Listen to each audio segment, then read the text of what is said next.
জি। হ্যাঁ, প্রথমত খালেদ ভাই পার্সোনালি নেওয়ার তো এখানে সুযোগ নাই। হুম। এখানে এই ধরনের জনগুরুত্বপূর্ণ এইসব সিদ্ধান্ত সরকার সর্বোচ্চ পর্যায় থেকেই আসে, এবং এইখানে পার্সোনালি কোনো ডিসিশন নিয়ে তো আমি মানে নিজে ঝুঁকি নিতে চাইবো না। হুম। তো এই বিষয়ে সিদ্ধান্ত উপদেষ্টা পরিষদ এবং ফর্মালি ইনফর্মালি উপদেষ্টা পরিষদ থেকেই মানে হয়েছে। এবং তখন আইনি জটিলতা ছিল অনেকগুলো, যেটা আপনিও জানেন। এবং তখন এই যেহেতু আমি এই মন্ত্রণালয়ের দায়িত্ব অন্য যে কেউ থাকলে তাকেও উপদেষ্টা পরিষদের সিদ্ধান্ত বাস্তবায়ন করতে হতো। এবং আপনি যদি ইশরাক ভাইয়েরও লাস্ট একটা প্রেস ব্রিফিং এ উনি নিজেও বলেছেন যে এটা উপদেষ্টা পরিষদের সিদ্ধান্ত, ডক্টর হুম। মোহাম্মদ ইউনূসকে ভুল বোঝানো হয়েছে, উপদেষ্টা পরিষদ ভুল হুম। বুঝাইছে। তো উনি কিন্তু নিজেও বলেছেন, তো সেই হুম। জায়গায় আমার একক স্বেচ্ছাচারী ভাবে এই ডিসিশন নেওয়ার আসলে না, কোনো সুযোগ ইয়াটা নেই কোথায় আসে? আমার। ইয়াটা কোথায় আসে? মানে শাহাদাত যখন মেয়র হন তখন হাসান আরিফ ছিলেন, ইশরাক যখন মেয়র হতে পারেন নাই তখন আসিফ সাহেব ছিলেন। সেই জন্য মনে হয় যে এখানে আসিফ সাহেব কোনো কিছু করেছেন কিনা। না, এটা হাসান আরিফ স্যার হয়তো সেই সময়টার কথা আমার ঠিক মনে নেই, এটা হয়তো তিনি উপদেষ্টা পরিষদে আনেন নাই, কিংবা ওই বিষয়ে এত বেশি আইনি জটিলতাও ছিল না। তো হুম। উপদেষ্টা পরিষদে যখন যায় তখন আমার তো মানে স্টেশনের দায়িত্বে থাকা জায়গা থেকে হচ্ছে আমার ওই সিদ্ধান্তটা বাস্তবায়ন করাটা হচ্ছে আমার দায়িত্ব। ওকে। এবং যেহেতু এখানে আইনি জটিলতা ছিল, একই সাথে এই সিদ্ধান্ত বাস্তবায়নের ক্ষেত্রে আমাদের আসিফ নজরুল স্যারও সহযোগিতা করছেন, অ্যাটর্নি জেনারেলও হুম। এইটার ক্ষেত্রে আইনি পরামর্শ দিয়েছেন আমাদেরকে। তো এটা যে এককভাবে আসিফ মাহমুদের, এটা রাজনৈতিক কারণে অনেক সময় বলা হয়ে থাকে, রাজনৈতিক প্রতিপক্ষ আমাকে অনেকে মনে করতে হুম। পারেন তারা সেভাবে অ্যাটাক করতে পারেন, কিন্তু শেষ পর্যন্ত তো ইয়া ভাই, ইশাক ভাই নিজেও বলেছেন যে এটা উপদেষ্টা পরিষদে ওকে। আসলে সিদ্ধান্ত। আমারও মনে হয় যে এটা উপদেষ্টা পরিষদেরই সিদ্ধান্ত, কিন্তু এখানে আবার একটা কথা আসে যে উত্তর ঢাকায় আপনি প্রশাসক নিয়োগ দিয়েছেন সম্পূর্ণ আপনার একক সিদ্ধান্তে। জনাব এজাজ সাহেবের আগে পিছে না যাই না না, কিছু বলা এখানে থাকুক ভাই না, আহ, এইটা নিয়ে কি আপনি একটু বলবেন? ইদানিং আবার শুনতেছি এটা যে এজাজ সাহেব আপনার এবং সৈয়দা রেজানা হাসান যিনি আরেকজন উপদেষ্টা তাদের দুইজনের একক পছন্দ তাদের, আপনি একটু ভাই ও বলবেন? ও এজাজ এজাজ ভাইয়ের নিয়োগটাও কিন্তু উপদেষ্টা পরিষদের সিদ্ধান্ত। এটা কোনো আচ্ছা। মানে এটা তো ফর্মাল এজেন্ডা উত্থাপন হয় নাই, কিন্তু উপদেষ্টা পরিষদের বিবিধে এই বিষয়ে আলোচনা হয়েছে। এবং ওই দিন আমি কোনো একটা কারণে আমি হয়তো সফরে ছিলাম, আমি উপদেষ্টা পরিষদের ওই বৈঠকে ছিলাম না। হুম। ইভেন ওই উপদেষ্টা পরিষদের বৈঠকে আমি নিজে ছিলাম না। তো সেই উপদেষ্টা পরিষদের সিদ্ধান্ত হয়েছে, আমাকে সিদ্ধান্ত জানানো হয়েছে, আমি সেটা বাস্তবায়ন করেছি। তো এখন এটা তো পারসেপশন, ওই যে বললাম যে রাজনৈতিক কারণে পারসেপশন তৈরি করা হয় যে একক সিদ্ধান্ত এত বড় জায়গায় আসলে নেওয়ার সুযোগ নেই। যদি একক সিদ্ধান্ত নেওয়ার সুযোগ থাকতো আমি আপনার লোকাল গভর্নমেন্ট ইলেকশন দিয়ে দিতাম, আরো অনেক কিছু করে আপনার দিতাম। কাছে কি মনে হয় না ডক্টর মোহাম্মদ ইউনূস যদি তার কোনো একটা বক্তব্যে বা কোনো জায়গায় কোনো কিছুতে যদি এটা পরিষ্কার করতেন যেটা উপদেষ্টা পরিষদের সিদ্ধান্ত, তাহলে আপনার উপর এতগুলি জিনিস আসতো না এবং ডক্টর মোহাম্মদ ইউনূস ইচ্ছা করে বা ডক্টর মোহাম্মদ ইউনূসের অন্যান্য উপদেষ্টা পরিষদ ইচ্ছা করে এটা জনাব আসিফের উপরে আনতেছেন, এরকম আপনার মনে হয় এখানে কিনা? হয়তো মিসকমিউনিকেশন, সরকার থেকে আরো ভালো কমিউনিকেশন মানে করার মানে এটা সুযোগ এটা ছিল। এটা উনি নিজে না বলেও উনার প্রেস সচিবকে দিয়ে এটা বলাতে পারতেন। আমি কিন্তু এটা এখন পর্যন্ত, মানে আপনি ঠিকই বলেছেন, ইশাক সাহেব বলেছেন যে এটা উপদেষ্টা পরিষদের সিদ্ধান্ত, কিন্তু উপদেষ্টা পরিষদের কারো মুখে বা এর কাছে কিন্তু শুনে আমার, মানে প্রফেসর আসিফ নজরুল আমার উপর্যুপরি প্রশ্নের জবাবে তিনি বলেছেন যে তখন হাসান আরিফ এটা খেয়াল করেন নাই, এবারে আসিফ সাহেব সেটা খেয়াল করেছেন স্পষ্ট। আমি সত্যি মানে সামারি করলে এরকমই দাঁড়ায় কথাটা। তো আমার কাছে মনে হয়েছে যে আমি জনাব হাসান আরিফকে অনেকদিন ধরে চিনি, আমার কাছে মনে হয়েছে যে যেটি জনাব হাসান আরিফের কাছে মনে হইলো যে না আইনি বিষয়ে এটি চলতে পারে, সেটি জনাব আসিফের যখন মনে না হইলো, তার মানে উনি ব্যক্তিগতভাবে ব্যাপারটা নিলেন। এটা কি আপনার মনে হয় না এটা এখানে পরিষ্কার করা দরকার ছিল সরকারের? হ্যাঁ, সরকারের পক্ষ থেকে আরো বেটার কমিউনিকেশন হতে পারতো, যেটা হয়নি আনফরচুনেটলি। তবে এখানে আসলে ব্যক্তিগতভাবে আমি যেটা বারবার বলছি যে ব্যক্তিগতভাবে সিদ্ধান্ত নেওয়ার কোনো সুযোগই নেই। এত বড় গুরুত্বপূর্ণ বিষয়, যেই বিষয় নিয়ে যমুনার সামনে, মানে যমুনা পর্যন্ত ব্লকেড হয়ে গেল, অবরোধ হয়ে গেল, এরকম বিষয় নিয়ে আমি আসিফ মাহমুদ একা সিদ্ধান্ত নিয়ে নিব, এটা আসলে মানে এটা আমি মনে করি না যে কোনো সচেতন মানুষ এটা বিশ্বাস করবে। ইভেন যেহেতু মানে ইশরাক ভাইও বলছে, এটা খুব ক্লিয়ার যে এটা উপদেষ্টা পরিষদের সিদ্ধান্ত ছিল। এবং এজাজ ভাইয়ের নিয়োগটাও উপদেষ্টা পরিষদের সিদ্ধান্ত ছিল, এবং ওই দিন উপদেষ্টা পরিষদের ওই বৈঠকে পর্যন্ত আমি উপস্থিত ছিলাম না। আমার কাছে যেহেতু মনে, আমি স্টেশনের দায়িত্বে আছি, সেই জায়গা রাইট, থেকে আমার হচ্ছে সিদ্ধান্তগুলো রাইট, বাস্তবায়ন করতে হয়। আমার এখানে একটা রাজনৈতিক অ্যাঙ্গেল দেওয়ার চেষ্টা করা হয়, রাজনৈতিক বিভিন্ন অ্যাবসলিউটলি, ব্যাপার এখানে আছে। অ্যাবসলিউটলি। এবং বাংলা ভাষায় এই প্রবাদটাকে আমরা বলি যে পরের ঘাড়ে বন্দুক রেখে পাখি শিকার করা। এখানে আমরা আমরা আমরা একটু আপনার কাছে আসি। সেইটা হচ্ছে যে সম্প্রতি মুরাদনগরে মানে ইনসিডেন্টালি আমি জনাব আসিফ সচিব ভাই, আপনার কাছ থেকে আরেকটু বেশি সময় আমি একটু চেয়ে নিচ্ছি, যে কারণ আমরা একটু আরো কিছু প্রশ্ন আপনার মধ্যে। সম্প্রতি মুরাদনগর ইনসিডেন্টালি মুরাদনগর আমারও উপজেলা, মানে আমার পিতা পিতামহ সেই উপজেলা থেকে এসছেন, আমার বাবা দাদা দাদাদেরকে বলে আর কি। তো আমারও কিছু খবর পাওয়ার কিছু নিজস্ব সোর্স আছে, তো সেই জন্য আমি দায়িত্ব নিয়ে বলছি যে এইটা আসলে সরকারের সাপ্লাই করা কোনো সোর্স না। তো সেই জন্য আমি বলতেছি যে এই কথা তো ঠিক যে একই পরিবারের তিনজনের হত্যা, চাঁদাবাজি, সালিশ বাণী, যেমন নানা অভিযোগ ইউপি চেয়ারম্যান শিমুল বিল্লালের বিরুদ্ধে আছে। মানে মানে সারা দেশে আওয়ামী লীগের রাজনীতিতে জড়িত চেয়ারম্যান কেদের কেউ পলাতক, কেউ জেলখানায়, অনেককে চেয়ারম্যান থেকে বহিষ্কার করা হয়েছে, কিন্তু শিমুল বিল্লাল কিভাবে টিকে গেলেন? এখন এই কথা এই কারণে আসছে যে সরি, শিমুল সাহেবের যে এইটা আসছে এরকম, সেইটার জন্য আপনার বাবা আপনার বাবা তাকে শেল্টার দিচ্ছেন, এবং আপনার বাবা তাকে শেল্টার দিচ্ছেন যে ক্ষমতা খাটিয়ে, সে ক্ষমতার নাম হচ্ছে আসিফ মোহাম্মদ সজীব ভুঁইয়া। আপনি কি একটু বলবেন যে এই একটা নৃশংস অপরাধ? আমি বাংলা ভিশনের যে কি দেখানো হয়েছে সেখান থেকে আলাদা করে আমি যতটুকু জিনিস সম্পর্কে শিওর হতে পেরেছি শুধু ততটুকু জিনিসই আপনাকে বললাম, যে তিনজন, তার হত্যা, চাঁদাবাজি, সালিশ, বাণিজ্য, ইউপি চেয়ারম্যান, সে আওয়ামী লীগ আমলে ছিল, সবটা মিলে যদি আপনি একটু বলতেন যে আপনার বাবা তাকে সেটা দিচ্ছে হ্যাঁ। এবং আহ, আপনি আপনার পলিটিক্যাল গেইনকে সামনে রেখে আপনার বাবা বিএনপির এগেনস্টে আওয়ামী লীগের লোকজনকে দিয়ে একটা পলিটিক্যাল একটা জায়গা তৈরি করতে চাচ্ছেন কিনা? আচ্ছা, প্রথমত হচ্ছে এই যে আমরা এই সরকার দায়িত্ব আসার পরে, তখন হাসান স্যার দায়িত্বে ছিলেন স্থানীয় সরকার বিভাগ, তখন আম, পৌরসভা, জেলা পরিষদ, উপজেলা পরিষদ, সিটি কর্পোরেশন, এই সবগুলো হচ্ছে ভেঙে দেওয়া হয়েছিল অধ্যাদেশ জারি করে এবং পরবর্তীতে পরিপত্র জারি করে। কিন্তু ইউনিয়ন পরিষদ ভাঙা হয় নাই। ইউনিয়ন পরিষদ ভাঙা হয় নাই এই বিবেচনায় যে এতগুলো ইউনিয়ন পরিষদে পরিচালনার মতো যথেষ্ট পর্যাপ্ত মানে প্রশাসক দেওয়ার মতো পর্যাপ্ত অফিসার আমাদের আসলে ফিল্ড পর্যায়ে নাই, সেই কারণে ইউনিয়ন পরিষদ ভাঙা হয় নাই।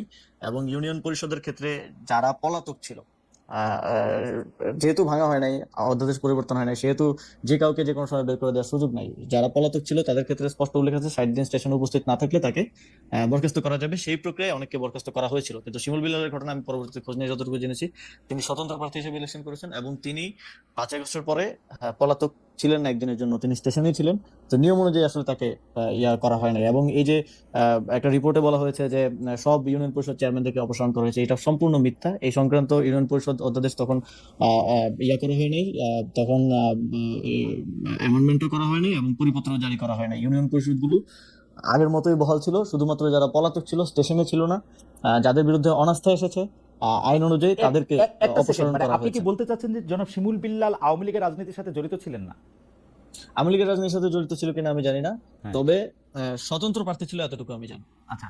আহ, তিনি স্বতন্ত্র প্রার্থী হিসেবে নির্বাচনে জয়ী হয়েছেন যতদূর আমি জানি। Okay. এবং শেল্টারের বিষয় যেটা বলা হয় যে ওই যে একটা ছবি দিয়ে হচ্ছে বলা হয় যে শেল্টার দেওয়া হচ্ছে, ওই ছবিটা কিন্তু ওই ঘটনারও আরো অনেকদিন আগের।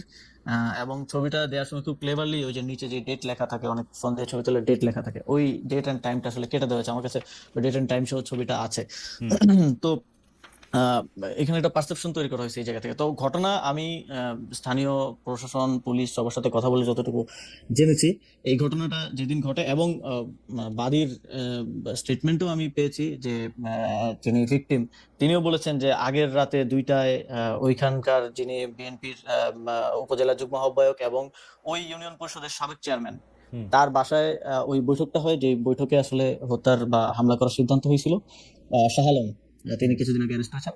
ওই বৈঠকে এখন যাকে আওয়ামী লীগের চেয়ারম্যান বলা হচ্ছে শিমুল বিল্লাল, তিনিও উপস্থিত ছিলেন ওই বৈঠকে। ওই ওয়ার্ডের মেম্বার উপস্থিত ছিল, ওই এলাকাবাসীর যারা মাথা আছে সবাই উপস্থিত ছিল। রাত 2টা বাজে বৈঠক হয়। এইটা কিন্তু হচ্ছে বাদীর স্টেটমেন্ট, আমার কাছে স্টেটমেন্ট অডিও রেকর্ড আছে। এটা বাদী নিজে বলছেন যে ওই বাসায় বৈঠক করে হত্যার সিদ্ধান্ত হয়। এবং প্রথম 15 দিনের বক্তব্য যদি দেখেন, ভিকটিম ফ্যামিলির কোথাও আমার নাম কিংবা আমার বাবার নাম নাই। এবং যেই ব্যক্তি এই ঘটনায় তার স্ত্রী হারিয়েছে, 2 সন্তান হারিয়েছে, তার স্টেটমেন্ট আছে, ছোটখাটো মিডিয়াতে এসেছে, যে তিনি বলছেন যে তাদেরকে এই ঘটনা ঘটার পরে বিএনপির নেতাকর্মীরা তাদের বাসায় যান, তাদেরকে নানাভাবে চাপ প্রয়োগ করেন, কুপরামর্শ দেন, উপদেষ্টার বাবা এবং উপদেষ্টার নাম মামলায় অন্তর্ভুক্ত করতে বলেন, কিন্তু তারা সেটাতে আপত্তি দেন এবং সেটা তারা করেননি। কিন্তু পরিবারের আরেকাংশকে এবং তার মেয়ের ব্যাপারে যখন আমরা বিভিন্নভাবে তার সাথে কথা বলার চেষ্টা করি, তিনি বলেন যে তার মেয়েকে তিনি আর সেই সময়ের পর থেকে পাচ্ছেন না, তেমনি অন্য জায়গায় আছে। এবং এই যে বিভিন্ন ধরনের স্টেটমেন্ট, বক্তব্য, যেটা প্রথম 15 দিনে আসে নাই। আপনি তো যে কোনো হুম। ক্রাইমের ইয়ার ক্ষেত্রে যদি আপনি ভিকটিমের বক্তব্য নেন, তাহলে তো আপনার ফার্স্ট বক্তব্যটা বিশ্বাসযোগ্য হওয়া উচিত, যেটা পরবর্তীতে তাদেরকে। এবং আমরা এটা কি এরকম হতে পারে জনাব ভুইয়া, এটা কি এরকম হতে পারে যে প্রথম দিকে আপনার ভয়ে তারা সত্যি কথা বলতে পারেন নাই? আমার ভয়, তো প্রথম দিকে যদি আমার ভয়ে না বলতে পারে, পরে কিভাবে তাহলে বলতেছে? অনেক কষ্টে তো সাহস সঞ্চয় এটা করেছে। এবং এবং না, এখানে যদি যার স্ত্রী মারা গেছে, হুম। যার 2 সন্তান মারা গেছে এবং উনি সেখানে থাকলে উনিও হয়তো মারা যেতে পারতেন, হুম। তিনি বলছেন যে তাদেরকে চাপ প্রয়োগ করা হয়েছে। এই ভিডিওটা আছে, আমি প্লে করে আপনাকে শোনাতে পারি। যে আচ্ছা। তাদেরকে চাপ প্রয়োগ করা হয়েছে, তাদেরকে কুপরামর্শ দেওয়া হয়েছে যেন তারা আমাদের নাম অন্তর্ভুক্ত করেন, কিন্তু তারা সেটা প্রাথমিকভাবে রিফিউজ করেছেন। ওকে তার নিজের স্টেটমেন্ট আছে। ওকে আমার মনে হয় যে আমরা আরেকটু অন্য জায়গায় যাই।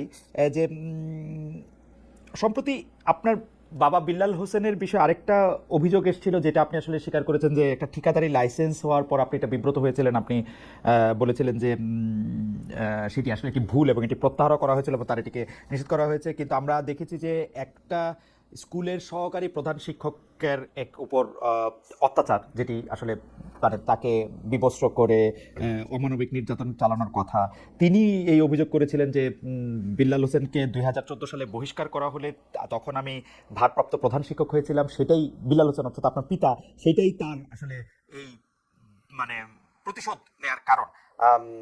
এইটা সম্পর্কে আপনি একটু কিছু বলবেন যে এইটা বিষয়টা কি? হ্যাঁ ভাই, প্রথমত ওই রিপোর্টে তো খুব সুন্দর করে দেখানো হয়েছে, কান্নাকাটি সহ ইমোশন দিয়ে করা হয়েছে। তো আমার কাছে এখানে পেপারেই আছে যে এই যে বহিষ্কারের কথা যেটা বলা হচ্ছে, এটা হচ্ছে বাবার স্বাক্ষর নকল করে, এবং হাইকোর্টের ভার্ডিক্ট আছে যে এই স্বাক্ষরটা নকলকৃত। এটা টেকনিক্যাল অ্যাসেসমেন্ট করে ভার্ডিক্ট দেওয়া হয়েছে। স্বাক্ষর নকল করে একটা পদত্যাগ পত্র, মানে অব্যাহতি পত্র, যে উন্নত চাকরি হয়েছে বিধায় হচ্ছে যে প্রধান শিক্ষকের পদে অব্যাহতি এবং ছাড়পত্র প্রসঙ্গে এই যে আমার কাছে এটা আছে, যে স্বাক্ষর নকল করে ওনাকে আসলে বহিষ্কার করা হয়েছে, যদিও সেখানে বলা হয়েছে যে অর্থ আত্মসাতের কারণে বহিষ্কার করা হয়েছে। আমার কাছে হাইকোর্টের এখানে ভার্ডিক্টও আছে এবং শিক্ষা বোর্ডের ভার্ডিক্ট আছে। এটা ওই সময় তো আর আমি উপদেষ্টা ছিলাম না, যে ওই সময়ের ভার্ডিক্ট আছে যে এটা স্বাক্ষর নকল করে তাকে তার পদ থেকে সরানো হয়েছে, এবং এটা তখনকার সহকারী প্রধান শিক্ষক হওয়ার জন্য এবং তখনকার ম্যানেজিং কমিটির সভাপতি তার কিছু কথা না শোনার জন্য এই ষড়যন্ত্রটা তখন করা হয়েছে। এবং আমার কাছে এই তখন, এবং এই যে শিক্ষারানী যার কথা বলেছে, তিনিও 4 বার বহিষ্কৃত হয়েছেন। 4 বার, একবার না 4 বার, এবং 4 বারের মধ্যে 3বারই ওই সময়কার যিনি ম্যানেজিং কমিটির ডিরেক্টর মানে সভাপতি মোহাম্মদ আলী দ্বারা 3বার তিনি হয়েছেন। পরবর্তীতে তাদের মধ্যে বোঝাপড়া হয়েছে এবং তারা বাবার বিরুদ্ধে এটা করেছে, যদিও হাইকোর্টের রায় একবার না, ওকে, যখন শিক্ষা বোর্ড আব্বুকে পুনর্বহাল করলো ওরা সেটা মানলো না। আপনার কাছে কি মনে হয় যে এই যে একটা ষড়যন্ত্র বা আপনি যেটাকে বলছিলেন যে এইভাবে সাজানো গোছানো জিনিস, এটার কারণ কি? জনাব বিল্লাল সাহেব কি রাজনীতিতে ওখানে সক্রিয়, নাকি তিনি রাজনীতি করবেন, নাকি আপনি উপদেষ্টা হওয়ার পরে আপনার এই জায়গার শত্রু বেড়েছে বলে আপনার মনে না, হয়? এটা আমি মুরাদনগরের বিষয়ে যদি বলি, মুরাদনগরের ইয়াটা ছিল নির্বাচন করা কিংবা রাজনীতি করার জায়গা থেকে না। কারণ মানে আমি যদি রাজনীতি করিও, আমার মানে রাজনীতির সেন্টারটা মুরাদনগর হওয়াটা আমার জন্যই আরো নেগেটিভ। কারণ যোগাযোগ থেকে শুরু করে সময়, কারণ আমি পলিটিক্স করলে আমি ন্যাশনাল জায়গা থেকে, ন্যাশনাল অ্যাপ্রোচ থেকে করবো, আমি তার স্থানীয় পর্যায়ের নেতা হিসেবে রাজনীতিটা করবো না। তো সেই জায়গা থেকে আমার জন্য তো ঢাকা সুইটেবল পজিশন। তো আমি মুরাদনগরে মূলত আমার ইয়া ছিল যে, আপনি জানেন যে বিগত আওয়ামী লীগের সময়ে কুমিল্লার যেই অঞ্চলগুলো বিশেষ করে বিরোধী পক্ষের বিএনপি বা জামাত অধ্যুষিত সেই অঞ্চলগুলোতে উন্নয়ন কার্যক্রম হয় নাই বললেই চলে। এবং আমার এখানে আমি এসে দেখলাম যে অনেকগুলো কাজ স্যাংশন হয়ে আছে, বরাদ্দ আছে, কিন্তু সেগুলোর কাজগুলো আসলে শুরু করা হয় নাই ওই আঞ্চলিক বৈষম্যের কারণে। আমি সেই কাজগুলা আসলে করতে চাইছি এলাকায়, এবং ওই সংক্রান্ত যেই কার্যক্রম সেটার সাথে ঠিকাদারি নিয়ে মানে মূল ঠিকাদারি ব্যাপারটা কি ঠিকাদারি সংক্রান্ত টাকা পয়সা? ঠিকাদারি সংক্রান্ত কিছুই না এখানে। আসলে যেই লাইসেন্সটা বাবা করেছিলেন সেটা ছিল জেলা পর্যায়ের একটা লাইসেন্স। এটা মানে অত বড় লাইসেন্সও না, যেটা আসলে এক্সিএন কর্তৃক মানে জেলা ইঞ্জিনিয়ার যিনি থাকে স্থানীয় সরকার, তিনি এটা দিয়েছেন, এবং সেটা আমি অবগত ছিলাম না। রিপোর্ট করার আগে আমাকে সাইর ভাই নক দিয়েছিলেন যে এরকম একটা বিষয় আমি পাইছি, এটা তুমি জানো কিনা। পরে আমি খোঁজ নিয়ে জানলাম যে এটা সত্য, এবং আমি ওনাকে বলার পরে উনি রিপোর্ট করলেন, এবং পরের দিন যথারীতি আমি সেটা, যেহেতু আমি এখানে দায়িত্বে থাকা অবস্থায় এটা স্বার্থের সংঘাত হয়, সেই জায়গা থেকে এটা করা। কিন্তু এটা যদি আমার বাবা না হয় অন্য যে কেউ করার, তো এটা তার মানে স্বাধীনতা আছে, যে কোনো ব্যক্তি হিসেবে তো ব্যবসা করার স্বাধীনতা আছে। কিন্তু আমি এখানে দায়িত্বে থাকা অবস্থায় এটা অবশ্যই স্বার্থের সংঘাত। যদিও আমাদের দেশে কোনো এমপি মন্ত্রী স্বার্থের সংঘাতকে কোনো অপরাধ বা হিসেবে বিবেচনা করে কিনা আমি জানি না। কারণ আমি যদি আপনি যদি এখনো দেখেন যে সাবেক কোনো এমপি মন্ত্রী ছিল, আপনাদের প্রধান উপদেষ্টা করেন না, তিনি গ্রামীণের নামে অনেকগুলি জিনিস নিয়েছেন যেটা উনি পরে নিলেও পারতেন, নিজের বাদ দিয়েছেন অনেকগুলা, নিশ্চয়ই আপনার আলোচনা করেন। সেটা ভিন্ন প্রসঙ্গ। জি। তবে আমি সেটাকে কোনোভাবেই করে নেই, প্রশ্রয় দিই নাই, এবং সেটা আমরা কিন্তু বাতিল করেছি সাথে সাথে, এবং আমি বাবাকে বুঝিয়েছি। এবং তার ওই ঘটনার পর থেকেই মোস্টলি গত 5 মাস বাবা আমার বাসায় আছেন। উনি স্কুল থেকে ছুটি নিয়েছেন 6 মাসের, যে স্কুলে উনি প্রধান শিক্ষক সেখান থেকে ছুটি নিয়ে বাসায় আছেন। আমি বুঝিয়েছি উনি বাসায় থাকছেন, যেহেতু বাইরে গেলে নানা ধরনের বিতর্কে জড়ানোর একটা চেষ্টা আছে। এবং খালেদ ভাই, আমার কাছে যে রিপোর্টটা হয়েছিল সেই রিপোর্টের সব পেপার একদম এভিডেন্স সহ আমি একদম নিয়ে বসছি। ওকে, আমার সময় হবে না ইয়া করা। না না অবশ্যই তো সময় হবে, আমি এটা নিয়ে কথাও বলতে চাই, কিন্তু দুটো বিষয় আপনার একটু প্রশ্ন আছে। আমি প্রথম কথা হচ্ছে যে আপনি এটা একদম পরিষ্কার করেছেন যে মুরাদনগর বা স্থানীয় রাজনীতির ক্ষেত্রে আপনি নিজেকে রাখতে চান না, স্থানীয় এলাকায় এমপি হওয়াটা সেটা আপনার জন্য নানা কারণে এটা এখন কঠিন। তো এইটি তো মোটামুটি পরিষ্কার, আপনি রাজনীতিতে এলেও আসলে মুরাদনগর থেকে আসলে নির্বাচন করার ব্যাপারে আপনার কোনো ইচ্ছা নাই, সেটি আসলে মূলত ওই এলাকায় যে কাজ বা উন্নয়ন কর্মকাণ্ডের মধ্যে থেকে আসলে ভাগবাটোয়ারা নিয়ে এটা হচ্ছে, এটা একটা পরিষ্কার বিষয়। দ্বিতীয় জিনিসটা, আপনি যেভাবে বলতেছেন এবং যে এভিডেন্সগুলো এখন আপনার হাতে আছে, সেই ক্ষেত্রে আপনি এটা আদালতে ট্রাই করবেন কিনা, যেসব অভিযোগগুলি করা হয়েছে আপনার বিরুদ্ধে বা যারা আপনার বিরুদ্ধে অভিযোগ করেছেন, যারা আপনার বাবার বিরুদ্ধে অভিযোগ করেছেন, ব্যাপারটা আপনি আদালতে তুলবেন কিনা? হ্যাঁ, প্রথমত কেউ লিগেল কোনো অভিযোগ তো করেন নাই, এখানে ডিফেমেশন করা হয়েছে এবং এক ধরনের পারসেপশন তৈরি করা হয়েছে, হ্যাঁ সোশ্যাল জাস্টিস হয়েছে আর কি, এক ধরনের হ্যাঁ, আপনি ডিফেমেশন বেসিস শুট বানায় করবেন দেওয়া কিনা, হয়েছে। মানে এর চেয়েও অনেক তো ছোট কারণে অনেক হ্যাঁ, মানুষ ডিফেমেশন শুট করে। অবশ্যই অবশ্যই আমি ডিফেমেশন স্যুট করব এবং সেই জন্য আমরা সব এভিডেন্স একত্র করেছি এবং যেহেতু একটা রিপোর্ট হয়েছে সেটার একটা রিবাটালও আমরা তৈরি করেছি। আমি যদিও মানে ওপেন আহ্বান জানিয়েছিলাম বাংলাদেশের যে কোনো মিডিয়াকে এটা নিয়ে একটা ফ্যাক্ট বেসড ইয়ে করার জন্য, আপনি চাইলে আপনিও করতে পারেন। দুই পক্ষের কথা শুনে, ওখানে তো একপাক্ষিক রিপোর্ট করা হয়েছে, দুই পক্ষের কথা শুনে আমাদের কাছে যে এভিডেন্স আছে এগুলো নিয়ে জনবিশ্বাস একটা হোসেনও রিপোর্ট করার জন্য। জনবিশ্বাস হোসেনও একরকম, মানে এটাকে কি বলে, একরকম চ্যালেঞ্জই আমি বলবো। তিনিও তরুণ, প্রায় আপনার থেকে একটু বড় অবশ্য, কিন্তু তিনিও তরুণ, তিনিও একরকম চ্যালেঞ্জ জানিয়েছেন। তো আমরা মনে করি যে এইসব বিষয়গুলি নিয়ে যদি কোনো ডিসপিউট হয় সেটা আদালতেই এটার মীমাংসা করা উচিত, এবং সেই ক্ষেত্রে নিশ্চয়ই আপনি উপদেষ্টা, সেই জন্য আপনি কোনো বাড়তি প্রভাব আপনার থাকবে সেটা আমরা মনে করি না। আমরা মনে করি আদালতেই এটির সমাধান হওয়া উচিত যদি এরকম না কোনো। অবশ্যই আমি আমি উপদেষ্টা হয়ে আর যাই হয়ে আমার তো মানে বিচার চাওয়ার অধিকার আছে, তো সেই জায়গা থেকে এটা আমরা আইনি ব্যবস্থা নিব এবং সেই জন্য প্রয়োজনীয় সকল ডকুমেন্টস সহ সবকিছু আমরা প্রস্তুত করছি। আপনার সাবেক এপিএস জনাব মোয়াজ্জেমের বিরুদ্ধে দুর্নীতি তদন্ত করছে দুদক, তার বিরুদ্ধে ১৭ কোটি টাকার দুর্নীতির অভিযোগ রয়েছে, তিনি দুর্নীতিতে জড়িয়ে পড়েছেন। আমাদের প্রশ্ন, এটি আপনি কখন জানতে পেরেছিলেন এবং দুর্নীতিতে জড়িয়ে তিনি আপনার নাম এবং প্রভাব খাটিয়েছেন কিনা? কারণ তার পক্ষে তো আর কোনো এক্সিকিউটিভ সিদ্ধান্ত নেওয়া সম্ভব না, সিদ্ধান্ত আপনার পক্ষে নেওয়া সম্ভব। আপনিও এটার সঙ্গে আসলে জড়িয়েছেন কিনা, যদি আপনি ফেয়ার ট্রায়াল চান, আপনারও আসলে দুদকে হাজিরা দেওয়া উচিত কিনা, পুরোটা নিয়ে যদি একটু বলেন। এটা তো খালেদ ভাই, এটা তো মানে বিভিন্ন রিপোর্টে আসলে পারসেপশন তৈরি করা হয়েছে। এখন যদি আমি প্রথম দিক থেকে বলি যে মুয়াজ্জেম নিজে অব্যাহতি দিয়েছে, তো অব্যাহতি দেওয়ার পরে এটা সংবাদ মাধ্যমে প্রচার করা হলো যে এটা ইয়ে করা হয়েছে, এটা মানে তাকে বহিষ্কার করা হয়েছে, মানে অপসারণ করা হয়েছে। অব্যাহতি আর অপসারণের মধ্যে তো পার্থক্য আছে। তো এটাকে প্রচারটা করা হয়েছে প্রাথমিকভাবে ভিন্নভাবে, এবং পরবর্তী আমি যেটা বললাম যে এই যে গোয়েন্দা সংস্থা চোথায় নিউজ করে ৩১১ কোটির একটা নাম্বার উইদাউট এনি রেফারেন্স উঠাই দেয়া। এখন আমি টকশোতেও একজন নেতাকে বলতে শুনলাম যে 200 কোটি তার অ্যাকাউন্টে পাওয়া গেছে নাকি, এটা কোনো ব্যবস্থা সরকার নিচ্ছে না। কিন্তু কিন্তু আপনি যদি দেখেন সে সময় ইয়া করেন যে আমি কিন্তু দুদু যখন অভিযোগটা আসে তখন আমি নিজে দুদুকের চেয়ারম্যানকে অনুরোধ করছি এই বিষয়ে ইয়া করার জন্য, তদন্ত করার জন্য, এবং দুদুকে সেটা তদন্ত চলমান আছে। সর্বশেষ আমার খোঁজ নেওয়ার যখন সুযোগ হয়েছে তখন আমি যতদূর জেনেছি যে কোনো প্রকার দুদক সাধারণত কি দেখে থাকে, কোনো নতুন সম্পত্তি ক্রয়, ব্যাংক অ্যাকাউন্ট, মানি লন্ডারিং, এই বিষয়গুলো আছে কিনা, এই ধরনের কোনো প্রকার প্রমাণ তারা পান নাই। একটা জিনিস পেয়েছেন, সেটা হচ্ছে মুয়াজ্জেমের ভাইয়ের বড় ভাইয়ের ব্যাংক অ্যাকাউন্টে 14 লাখ টাকা একবার ঢুকছে, আবার বের করা হয়েছে, এবং সেটার ব্যাপারে আমি পরে জানতে চাই, আমি যতটুকু জানতে পেরেছি যে সেটা ওর মায়ের চিকিৎসার জন্য কোন একটা ভিসা ইস্যুর জন্য হচ্ছে অ্যাকাউন্টের টাকা দেখাতে হয়, এই জন্য কারো থেকে ধার নিয়ে সেটা ঢোকানো হয়েছিল এবং পরবর্তীতে বের করে আবার পরিশোধ করা হয়েছে। তো এটা আমারও দায় বর্তায়, যে এটা খোঁজ নেওয়া, যে আমার ওটা ক্ষমতার অপব্যবহার করে কেউ দুর্নীতি করছে কিনা। সেই জায়গা থেকে কিন্তু দুদককে আপনি মোহন ভাইকে জিজ্ঞেস করতে পারেন, আমি নিজে ওনাকে ফোন করে বলেছি যে আপনি ইয়া করেন, এবং আমি গোয়েন্দা সংস্থা এনএসআই ডিজিএফআই দুইটাকেই বলছি যে আপনারা এটা নিয়ে